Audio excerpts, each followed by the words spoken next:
Vidéo de Léo Mariana sur la playlist autant pour moi, à propos des messages de Yahuwah que j'ai reçus au commencement quand j'étais en feu. Je ne sais plus vraiment à quelle année la date, mais c'était à partir de 2002. J'avais le feu à l'époque.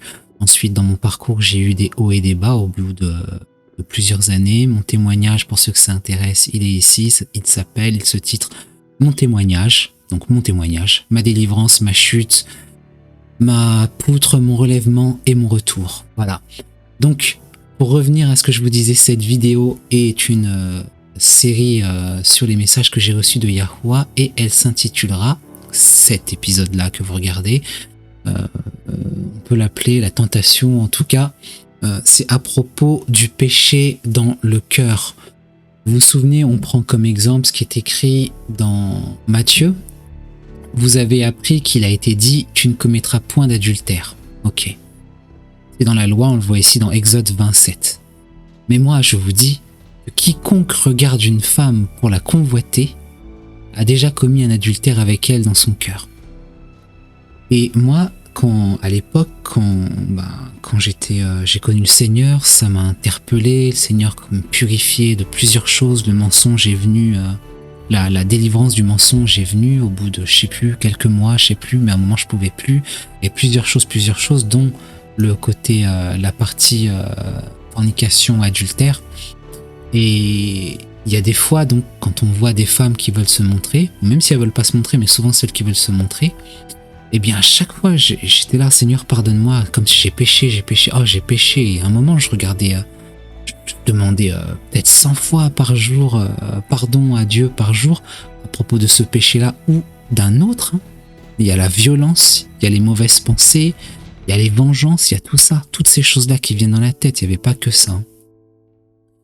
Et je demandais peut-être 100 fois pardon à Dieu par jour, au moins même, et c'était invivable, et ça a duré des mois, parfois ça se calmait un peu, puis en tout cas ça a duré sur des mois et des années. Je sais plus combien d'années, 2, 3, je sais plus. Et ça, je m'en souciais.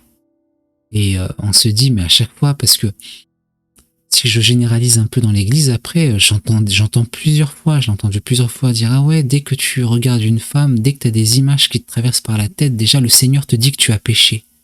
Eh bien moi, je vous dis que c'est faux. C'est faux. Parce que Dieu m'a révélé c'est quoi la vérité. Et je vais vous dire exactement ce que le Seigneur m'a dit, et on va justifier par la parole. Et ce que je vous dis dans cette vidéo, et même dans toute cette playlist-là, qui s'appelle Message de Yahuwah, toute cette playlist que je vous dis a valeur de verset biblique. Pourquoi j'ai cette audace de dire ça? C'est parce que c'est notre Dieu qui me l'a dit lui-même, sur des interrogations que j'avais, dans mes débuts, dans mes premiers pas, ou quand je posais une question, qu'on me répondait, et que le Saint-Esprit me faisait sentir non, ça colle pas. La réponse n'est pas bonne, elle est fausse ou incomplète ou insatisfaisante. Je sentais ça en moi. Eh bien, c'est un sujet. Et je me demandais, mais alors c'est quoi vraiment? Comment est-ce qu'on peut faire? À chaque fois ça vient, c'est pas normal, ça vient tout le temps. On peut pas marcher que tête baissée comme ça. Que ce soit pour une femme qui montre trop ses fesses ou sa poitrine, ou que ce soit pour des embrouilles potentielles avec quelqu'un, on peut pas marcher comme ça. C'est presque, j'ai envie de dire là, avec des mots de maintenant, c'est presque pire que quand on n'avait pas connu le Seigneur, parce qu'au moins quand on n'avait pas connu le Seigneur, j'ai envie de dire, on vivait, je mets des très grosses guillemets, sur ce point-là, on vivait plus à l'aise, puisqu'on ne se souciait pas de péché ou pas. S'il y a eu péché, on continue notre chemin, on vit, on fait ce qu'on avait à faire. S'il n'y a pas eu péché, dans le cœur, eh bien on vit, on continue ce qu'on avait à faire. Donc elle est où la solution? Parce qu'on dirait que c'est pire qu'avant. Eh bien voici ce que le Seigneur m'a dit. Écoutez bien. Il m'a dit, ce n'est pas tout ce qui passe par la tête qui est péché. Je répète, ce n'est pas tout ce qui passe par la tête qui est péché. Mais c'est ce que tu en fais. Je répète encore une fois, ce n'est pas tout ce qui te passe par la tête qui est péché, mais c'est ce que tu en fais. Et ensuite, par flot intérieur, par l'esprit, par des soupirs inexprimables, comme on dit, je pense que c'est ça, je comprenais qu'il me disait que c'est le diable qui te met ça en tête. Il t'injecte ça en tête. Tu ne l'as pas voulu. et tu ne le veux pas. Mais si tu tombes dans le piège ensuite de formuler d'autres pensées et de développer, de cultiver la semence qui met dans ta tête, dans ton cœur, il est là ton péché. Je peux vous montrer. Vous le prouvez encore plus. Jésus dit, enfin la Bible écrit, c'est dit de Jésus, Jésus fut emmené par l'Esprit dans le désert pour y être tenté par le diable. C'était pour être tenté par le diable, c'était son épreuve, son examen pour voir ce qu'il avait dans le ventre. Le Fils de Dieu fidèle, est-ce que vraiment il va être fidèle? C'est comme ça, il est passé par cette épreuve.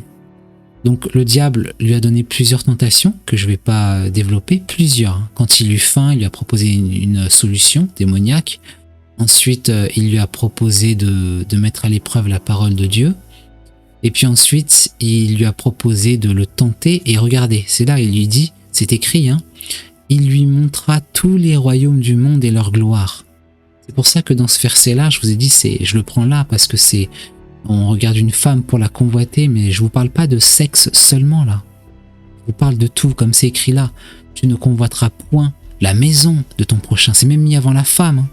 Tu ne convoiteras point la maison de ton prochain. La femme de ton prochain. Ton serviteur, ta servante, ton bœuf, ton âne. Il n'y a aucune chose qui appartienne à ton prochain. Donc vous voyez en fait le sujet, il n'est pas limité qu'à l'adultère, la fornication, une femme qui a trop mis de moulants là, et bien sûr également dans l'église, hein, que les sœurs m'entendent bien, elles mettent leur moulant, moulent bien les fesses, mais non, moi je suis, c'est toi qui as l'esprit tordu, je vois pas que, non, c'est pas que j'ai l'esprit tordu, c'est que tu montes tes fesses, tu les moules bien, tu as envie de montrer ton corps, tu as envie de montrer que tu as une belle ligne, et après tu penses qu'on doit rien avoir dans la tête. Eh bien, regardez, le diable, il ne nous laisse pas si tranquille. Le diable, il s'approche, le tentateur s'étant approché, il lui dit « Est-ce que tu as vu les belles fesses de la sœur ou de la femme, là ?» Et c'est ce qu'il a fait à Jésus. « Est-ce que tu as vu ceci? Ces pierres-là, change-les en pain. Est-ce que vraiment tu peux... Les anges vont venir te sauver? Vas-y, jette-toi en bas. » Et là, il lui montre, il lui montre tous les royaumes du monde. Il lui montre la gloire, la richesse, le pouvoir, l'honneur. La peur des sujets, on a peur du tyran. Il lui dit, je te donnerai toutes ces choses si tu te prosternes. Et si tu m'adores, je te donnerai toutes ces choses. C'est une tentation. Jésus les voit, ces choses. Il voit tout. Il voit toute la gloire des royaumes. Et on peut même dire qu'il voit donc les belles femmes, les belles femmes, les tentations sexuelles, parce que c'est ce qui va aussi avec. C'est ce qui va avec. Que ce soit des femmes qui sont malheureusement prises de force, tiens, tu seras une concubine du roi, ou que ce soit des femmes qui vont de bon gré, qui veulent se faire voir du roi pour avoir une place. C'est une tentation. C'est pas écrit là comme ça, mais c'est évident, ça vient avec la gloire des royaumes. Donc ça vient avec. Mais pourtant, on sait très bien que Jésus n'a pas péché, ni au sujet de l'argent, ni au sujet de la violence, ni au sujet des femmes. Ni au sujet d'être un tyran, du dictatoriat, enfin je sais pas, j'invente un peu le terme, mais voilà, de la dictature. Il n'a pas péché, mais ça lui a été proposé, il l'a vu dans sa tête, il l'a vu même en vision, en physique. Et c'est pour cela que le Seigneur avait raison quand il m'a dit, évidemment, le Seigneur avait raison quand il m'a dit clairement, ce n'est pas tout ce qui te passe par la tête qui est péché, mais c'est ce que tu en fais. Je le répète encore, c'est tellement important, il faut absolument que vous entendiez, que vous compreniez cela. Parce que si vous êtes sincère, vous n'avez pas tant péché que ça, si vraiment vous êtes soucieux. Hein. Je m'en suis rendu compte après quand j'ai chuté. Parce que quand j'ai rechuté dans ma vie, j'ai vu la différence entre avant, quand j'étais là dans la sanctification, que j'avais peur d'avoir péché, et ensuite quand je me suis lâché, et que là, effectivement, j'avais recommis ce péché-là, sans même toucher. J'avais recommis ça, et j'ai vu la différence. Le Seigneur le dit clairement, et je vous le répète, ce n'est pas tout ce qui te passe par la tête qui est péché, mais c'est ce que tu en fais. Tu développes ces pensées. Et si on prend l'exemple de la femme, pour faire simple, puisque Jésus l'a pris de lui-même, si tu te dis, ah, cette femme, elle me plaît bien, j'aimerais faire ci, ça, ça et ça avec elle, là tu as péché. Mais si le diable te montre Tu vois comme elle est belle, tu peux faire ci, ça et cela. T'as pas péché si tu l'as pas accepté. Donc je te souhaite de bien comprendre ça. C'est valable aussi pour vous, mesdames. C'est valable pour tout le monde et pas que pour la femme ou le mari de son prochain, mais pour la maison, la servante, le bœuf, absolument tout. Que Dieu vous bénisse et vous guide.